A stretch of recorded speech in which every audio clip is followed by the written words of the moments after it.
Mohammad Masum Billah, proprietor Shrabani decorator Magura ও জেলা decorator মালিক সমিতির সভাপতি মাগুরা এবং খুলনা বিভাগ ডেকোরেটর মালিক সমিতির সাংগঠনিক সম্পাদক।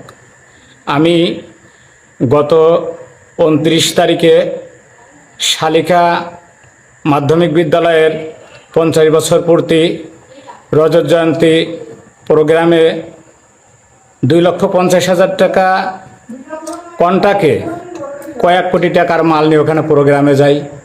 এই প্রোগ্রামে আমার কর্মচারীদের সাথে বাগবিদন্দা কমিটির হয়ে আমার কর্মচারীদের মারধর, মালপত্র ভাঙচুর এবং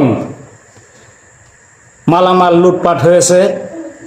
এই বিষয়ে আমি প্রশাসনের হস্তক্ষেপ কামনা করছি এবং আমার বাংলাদেশ ডেকোরেটর মালিক সমিতির প্রধান উপদেষ্টা জনাব ইউসুফ সাহেবকে আহ্বান করব এবং বাংলাদেশ ডেকোরেটর মালিক সমিতির সভাপতি জনাব আইয়ুব হোসেন মোল্লাকে আহ্বান করব এর একটা সুষ্ঠু বিচার না হওয়া পর্যন্ত সারা বাংলাদেশে ডেকোরেটরের কার্যক্রম বন্ধ রাখার জন্য অনুরোধ করব।